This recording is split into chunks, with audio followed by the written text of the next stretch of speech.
Okay, the federal government is facing a major cost of living crisis. Power prices will go up on July 1 by 25%, prompting the opposition to launch a fresh attack on the government this morning. Take a look.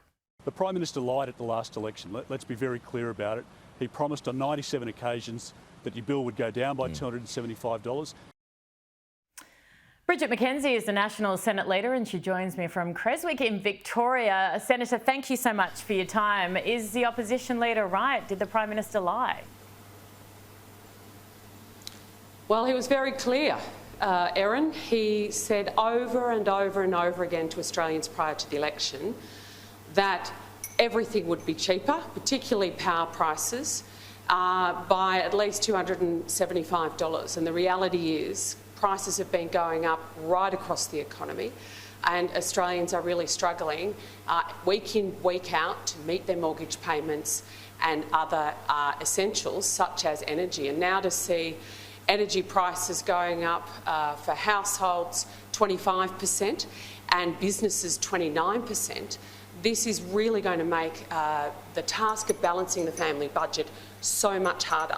I think what's worse is the Prime Minister's explanation for this increase, that he somehow said it was all coal-fired power generation's fault that prices were going up. Well, I know I don't want to rain on the Prime Minister's, fake campaign, but the reality is power back in 2010 was, at the lowest $30 a megawatt hour. Today, it's 150 megawatts an hour, and we've got more renewables in the system, not less. So it doesn't stack up, and the Prime Minister needs to be held accountable. Australians need to understand this guy is not the man he said he would be, doesn't have the policies to put downward pressure on cost of living, and Australians are really struggling and are going to pay the price. Now, to be fair, prices did go up under the Coalition's watch as well. Is the issue not so much that they're rising, but more that he promised that not only would they not rise, but they'd go down? Well, this is exactly right.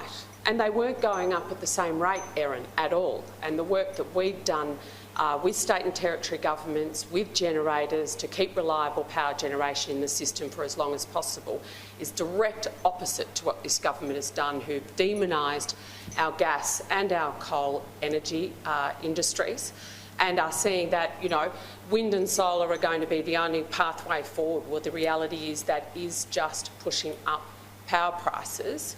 And Anthony Albanese sold the Australian people a pup, and unfortunately they're the ones bearing the brunt of that. Yeah, they are. They are doing it tough. I work in Brekkie Radio in Sydney, and the calls that we get through of people who can't afford rent is just unbelievable at this stage. Let's move on to The Voice. More than 20 of Australia's biggest sporting organisations have come together to support it. Take a look. We encourage all Australians who love sport to listen with an open heart and an open mind through this historic moment. We respect that everyone is entitled to reach their own decision come the referendum. Together we share a vision for the future as a nation that values equality, fairness and the rights of the traditional custodians of our land. The land on which we play, love and celebrate sport in Australia. Senator, I don't think there's an Australian alive who doesn't want the lives of Indigenous Australians to improve. The Coalition clearly doesn't think The Voice is the pathway towards that.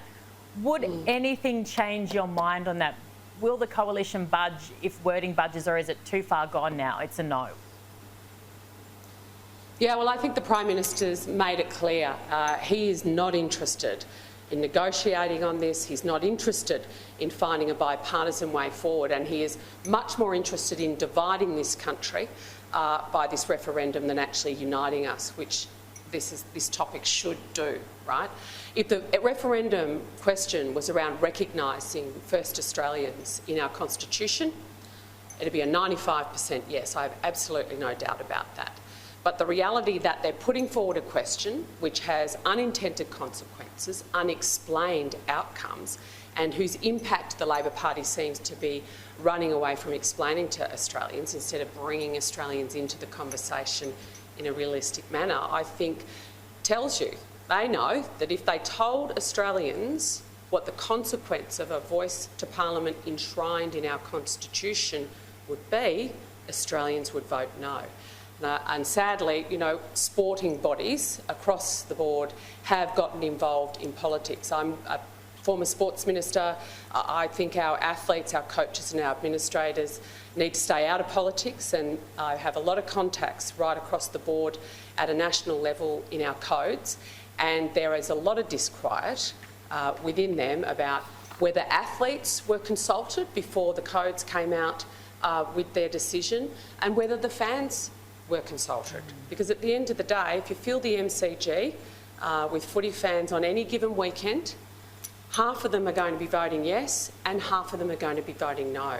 I'm respectfully a no voter, and I don't like being called a racist, or the assumption being that I don't care about genuine outcomes for the most vulnerable Indigenous and Torres Strait Islanders in our community. I find incredibly offensive.